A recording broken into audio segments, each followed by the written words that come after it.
Hello everyone, my name is Saurabh Chaudhary. आप सभी का मेरे चैनल पे स्वागत है। आशा करता हूँ आप बहुत अच्छे होंगे। तो आज हम अपना टॉपिक मोमेंट ऑफ इनर्शिया को कंटिन्यू करेंगे। इससे पहले हम इससे 2 वीडियो बना चुके हैं।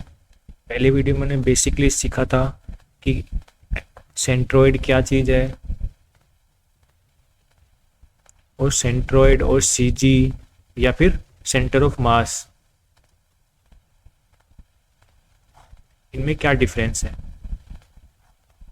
तो और सेकंड वीडियो में हमने क्या सीखा था? सेकंड वीडियो में सीखा था सेंट्रोइड ऑफ कर्व, कर्व का सेंट्रोइड वो कैसे निकालते हैं।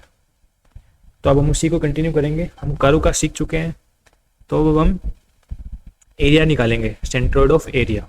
किस कोई बॉडी है जिसका एरिया दिख रहा है, तो उसका सेंट्रोइड कैसे निकालते हैं। तो जिन्होंने इससे पहले 2 वीडियो नहीं देखे हैं, उसका मैंने लिंक डिस्क्रिप्शन में भी दिया हुआ है और आप आई बटन में भी जाके देख सकते हैं। तो वहाँ से आप पहले वो वीडियो देखिए आइए, तो आपको ईजी होगा ये समझने में। हम वहाँ से आगे कंटिन्यू कर रहे हैं। तो सबसे पहले देखते हैं सेंट्रोइड ऑफ एरिया। एरिया का सेंट्रोइड कैसे निकालेंगे। तो इसके लिए हमने एक इक्वेशन में पता था, जैसे कि x bar is equal to x d m upon m, या फिर y bar is equal to Y d m upon m, या फिर z bar is equal to z d m upon m. तो ये 3 इक्वेशन हमें पता है। ये क्या है? Coordinate for centre of mass के लिए। अब सेंटर ऑफ मास में अगर कोई मास यूनिफॉर्म है ना, और कोई एक बॉडी है, मान लो ये एक बॉडी है जिसको अगर ऊपर से देखें तो वो ऐसे दिख रही है, इसका एरिया है ए। अगर इसको अपन साइड से देखें तो वो यूं दिख रही है, जिसकी ये थिकनेस है टी, और जो एरिया है ये वाला एरिया ए है, ऊपर से देखेंगे जब। क्लियर? तो यूनिफॉर्म थिकनेस है ना, उसका टोटल एरिया ए है, और इसकी जो डेंसिटी है वो है रो, वो भी यूनिफॉर्म है। मतलब यूनिफॉर्म डेंसिटी का मतलब क्या हुआ कि जो मास है वो यूनिफॉर्मली डिस्ट्रीब्यूटेड है। तो अब हम इसको सोल्व करेंगे। तो एरिया, इसका मास क्या हो गया इस पूरे का, इसका एरिया है, तो इस बॉडी का मास क्या होगा? m is equal to rho A D T, ये हुआ ना इसका मास। और अगर इसमें एक छोटा सा टुकड़ा ले लें, एक छोटा सा पार्ट ले लें जिसका मास है dm, जिसका एरिया है dA, उस केस में dm क्या है? रो dA इंटू dt। ये क्या हो गया? ये हो गया उसके छोटे वाले टुकड़े का मास। dt नहीं है यहाँ पे, TA है ना।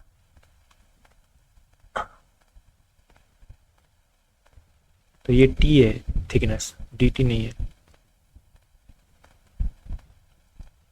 टोटल थिकनेस dt नहीं है, अपन T लिया है ना अपन ने।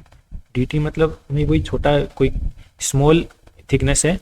स्मॉल है क्यों? क्योंकि अपन केवल एरिया कंसीडर कर रहे हैं, तो अपन वॉल्यूम में नहीं जा रहे हैं, तो इसलिए थिकनेस को बहुत छोटा लिया है, स्मॉल लिया है और यूनिफॉर्म लिया है। तो स्मॉल, जो इस टुकड़े का मास कितना है? D rho D A T, और इस पूरे बॉडी का मास कितना है? Rho A T. क्लियर? अब हम इसको पुट करेंगे इन इक्वेशन में। इसमें अगर पुट करें तो एक्स बार क्या होता है? ये देखिए X, D A value, D M क्या है यहाँ पे? रो टी डी ए, और एम क्या है? Rho A T. तो टी से टी कैंसिल, रो से रो कैंसिल, तो बचा क्या? एक्स डी ए अपॉन में ए। सिमिलरली वाई बार हो जाएगा वही, वाई डी ए अपॉन में ए, और जेड बार क्या हो जाएगा? Integration of Z D A upon में ए। तो इसका मतलब क्या है? अपन इंटीग्रेशन कर रहे हैं छोटे छोटे स्मॉल एरिया को, जैसे अपन इसमें डिवाइड किया था स्मॉल में पार्ट में। इन स्मॉल एरिया जो है सबका पूरे का इंटीग्रेशन करेंगे और उसमें पूरे एरिया को डिवाइड कर देंगे। क्लियर। तो ये 3 इक्वेशन आ गई एरिया के लिए। एरिया में जब अपन को कोऑर्डिनेशन निकालना हो किसका, सेंट्रोइड का। तो अब इसको सोल्व कैसे करेंगे, देखो अपने एरिया ले लिया, अपन को इक्वेशन आ गई। तो इसमें होता क्या है, 3 कंडीशन होती हैं। कंडीशन 1, आपकी मान लो एक बॉडी है, ये आपकी बॉडी है, इसका एरिया ए है ना। इसको 3 तरह से सोल्व कर सकते हैं। पहला तरीका क्या है, केस फर्स्ट, इस बॉडी को अपन ने ले लिया ऐसे एक, अब इसको सोल्व करने के लिए स्ट्रिप बनाई हुई, हॉरिजॉन्टल स्ट्रिप बनाई है, केस फर्स्ट है ये, केस फर्स्ट। और केस फर्स्ट कौन सा है, हॉरिजॉन्टल।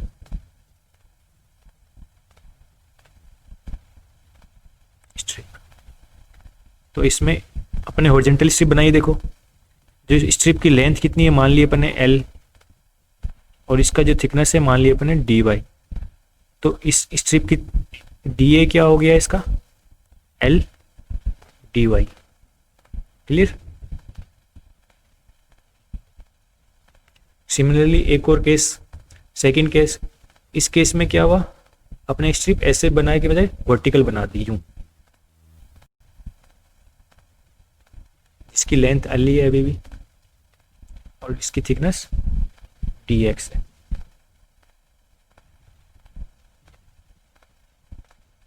ना। ये कौन सा दूसरा केस है, सेकंड केस। कौन सा केस है, वर्टिकल स्ट्रिप का। एक और केस हो सकता है पॉसिबल, एक तरीके से पॉसिबल है। अब क्या है तीसरा तरीका, अपन एक छोटा सा पार्ट ले लिया, ऐसे अपन हर बार लेते थे है ना, इसकी इस डायरेक्शन में थिकनेस है डी एक्स और इधर है डी वाई।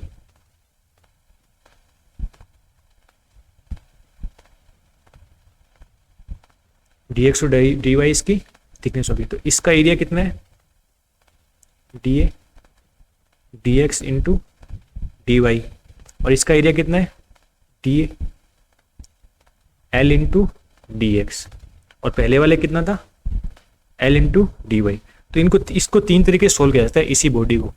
आप हॉरिजॉन्टल स्ट्रिप ले लो इस तरह, वर्टिकल स्ट्रिप ले लो इस तरह, या फिर एक छोटा सा पार्ट ले लो और उससे सोल्व करो, वो आपके ऊपर कन्वीनियंट है।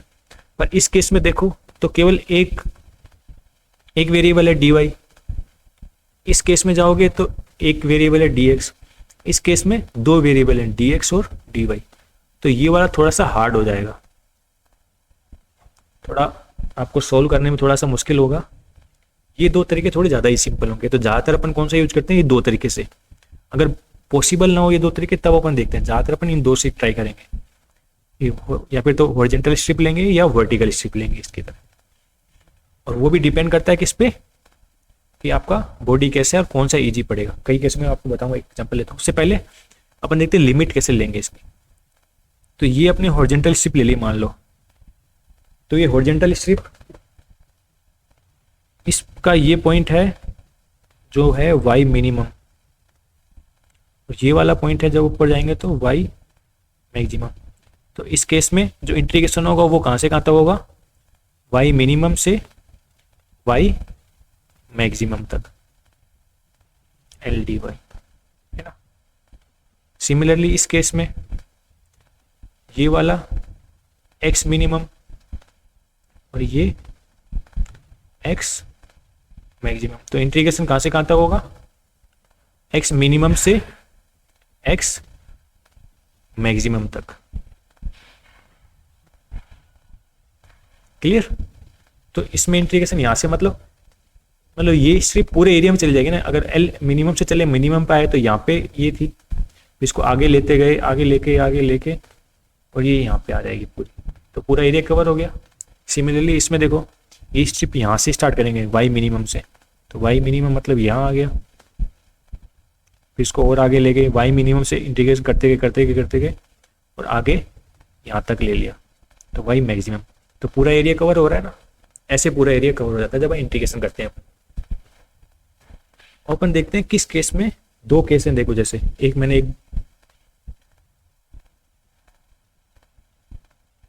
एक बॉडी है अपनी इस टाइप की, ये बॉडी है, इसका फंक्शन कितना है, इसका फंक्शन है y is equal to F X, और ये है y इज इक्वल टू, इस लाइन का फंक्शन है y is equal to G X. ये पॉइंट है b कोमा सी, ये पॉइंट है a कोमा जीरो, और ये वाला 0 कोमा 0 वाला, ये पॉइंट और ये पॉइंट अपन को पता है ना। अब इस केस में मैं अपन ने लगाया हॉरिजॉन्टल स्ट्रिप, मान लो ये हॉरिजॉन्टल स्ट्रिप लगा दिया। तो हॉरिजॉन्टल स्ट्रिप में क्या होगा, जो फंक्शन होगा y, वो तो लिमिट कहाँ से कहाँ तक होएगी, इसमें लिमिट होएगी अपनी जब यहाँ नीचे से y की मिनिमम वैल्यू कितनी है, 0 ना y की मिनिमम, जब ये स्ट्रिप यहाँ होएगी तो इस टाइम में y कितना है, 0 है, और y की मैक्सिमम वैल्यू कितनी है, ये वाली, तो ये वाला पॉइंट है c, तो y की मैक्सिमम वैल्यू c, तो लिमिट होगी 0 से c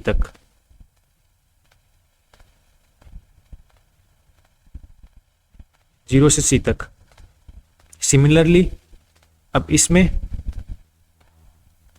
सेम केस है, अपन वर्टिकल लगाते हैं,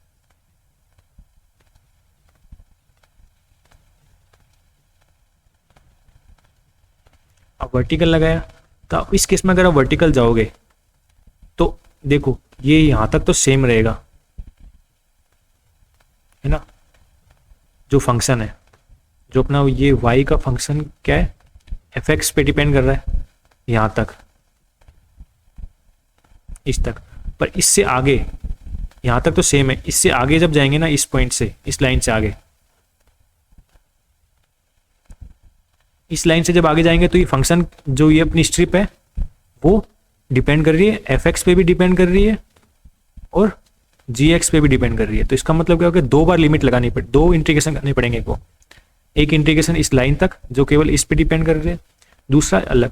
तो इस केस में अब वर्टिकल स्ट्रिप लगाने में क्या हो गया, आपको दो इंटीग्रेशन करने पड़ेंगे, एक तो 0 से ये a तक प्लस फिर a से यहाँ तक b तक।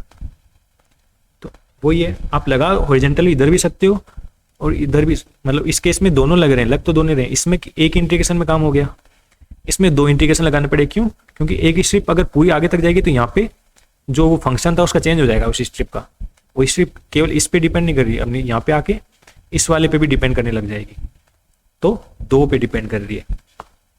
तो ज़्यादा इजी कौन सा हो गया, ये वाला हो गया, पर इससे भी कर सकते हैं, ऐसे नहीं कि इससे नहीं होगा, इससे कर सकते हैं, पर आपको दो इंटीग्रेशन करने पड़ेंगे, 0 से a अलग, यहाँ तक आओगे a तक, फिर a से जब आगे जाओगे आप इस स्ट्रिप को आगे लेके तो a से b पे अलग आ जाएगा उसका फंक्शन, इसलिए दो इंटीग्रेशन होंगे। क्लियर। तो ऐसे अपन स्ट्रिप डिसाइड करते हैं कि कौन सी स्ट्रिप यूज करनी है। अब अपन एक एग्जांपल ले लेते हैं, अपन को निकालना है डिस्टेंस, निकालनी है, determine the distance centroid from the base of triangle of altitude h। एक एल्टीट्यूड जैसे अपने एक ये मान लो ये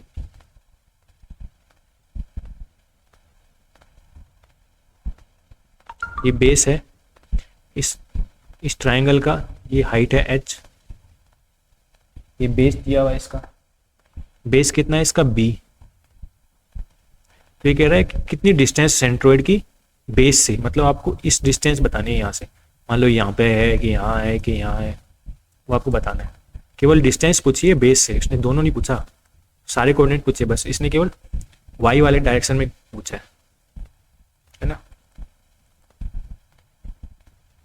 तो ये वाला तो अपना y होता है और ये x होता है ना।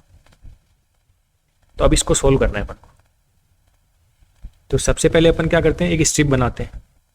तो यहाँ पे एक स्ट्रिप बनाई तो ये हो गया, स्ट्रिप की लेंथ कितनी ली l, और इसका ये कितने थिकनेस कितनी है dx, या डी वाई रख लेंगे थिकनेस, वाई डायरेक्शन में इसलिए डी वाई रख लिया।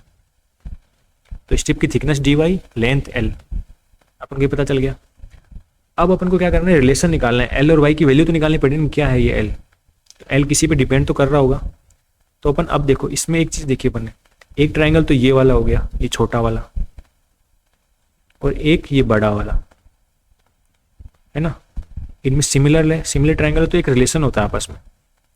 इसकी लेंथ बेस अपॉन में इस बड़े वाले के बेस इज इक्वल टू इसकी हाइट कितनी है, h माइनस ये वाली डिस्टेंस कितनी है, y, तो h माइनस वाई अपॉन में इस पूरे वाले की हाइट कितनी है, h।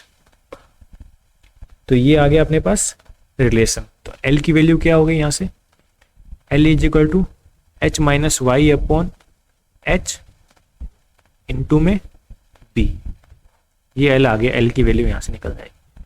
अपन ने आपस में ज्योमेट्रिकल रिलेशन निकाल लिया जिससे अपन को l की वैल्यू, मतलब l इस पे डिपेंड कर रहा है सीधे सीधे। क्लियर। अब अपन अपना वही लगाएंगे फॉर्मूला जो अपन को पता है, क्या होता है, y bar is equal to integration of y bar y D A upon में कैपिटल ए। तो अब अपन को क्या करना है, डी ए निकालना है। डी ए क्या है, इसका एरिया, टोटल एरिया ये वाला एरिया, वाई ये वाला स्ट्रिप, और इंटीग्रेशन कहाँ से कहाँ तक होगा, इंटीग्रेशन यहाँ से होगा 0 से h तक, है ना। स्ट्रिप 0 से h तक पूरा कवर कर लेगी ना यहाँ से, और इस पूरे कवर कर लेगी। तो ये 0 से h तक, क्योंकि हाइट h है इसकी। तो चलो वैल्यू रखते हैं।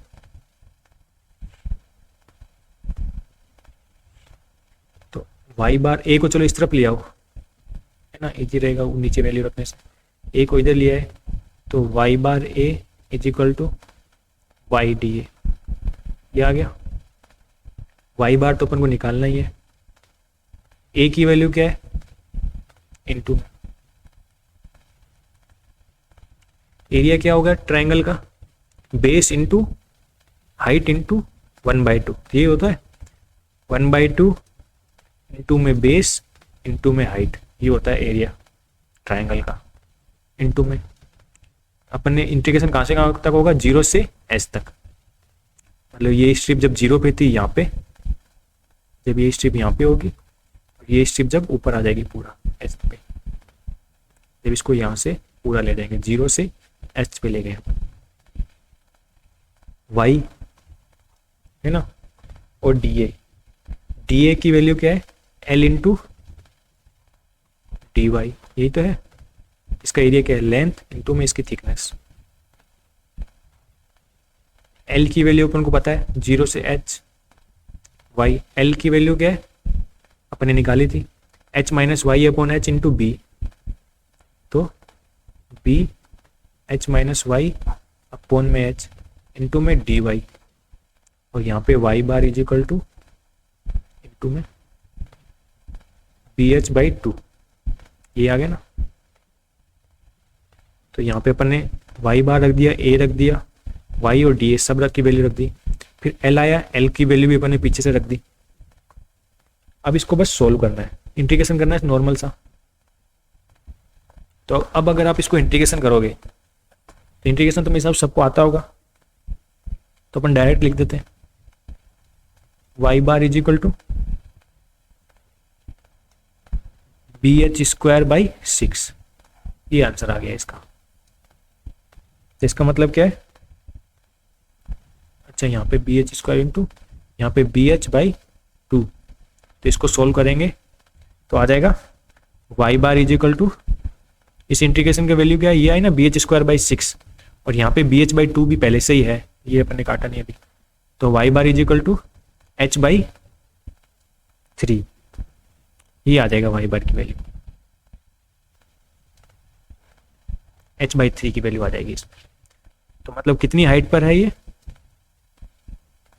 इसको वापिस से बनाऊं मैं, तो सेंट्रोइड कहाँ पे है,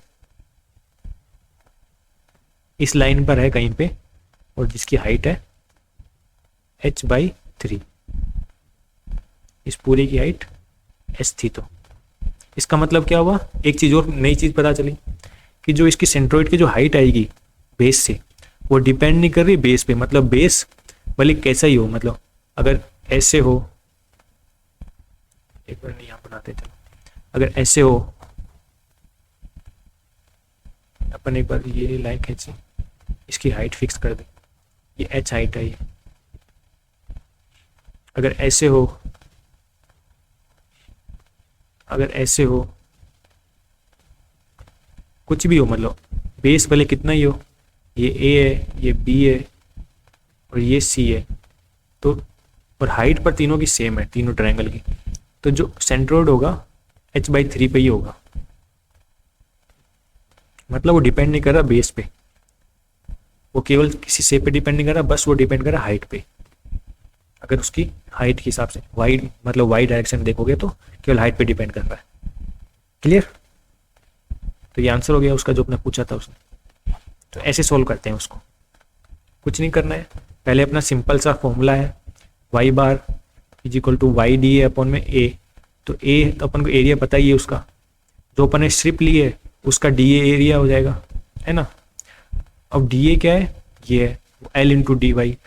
एल को अपन को रिलेशन निकालना है रिलेटेड टू दिस ज्योमेट्री, इस पूरे की। तो अपन ने एल का रिलेशन निकाल लिया इसके साथ में, तो ये आ गया एक, तो वो उसमें रख देंगे, सीधे बाद में इंटीग्रेशन कर देंगे। सिंपल है। तो इस तरह से अपन सेंट्रोइड निकालते हैं किसी एरिया का। आपने कर्व का भी समझ लिया है और अब इस वीडियो में अपन ने एरिया का भी समझ लिया है। तो आई होप आप सबको समझ आ गया होगा ये। तो जिसने अभी तक वीडियो देखा है और उसको समझ आया है तो चैनल को लाइक करें और वीडियो इसी तरह के और वीडियो देखने के लिए और सब्सक्राइब करें।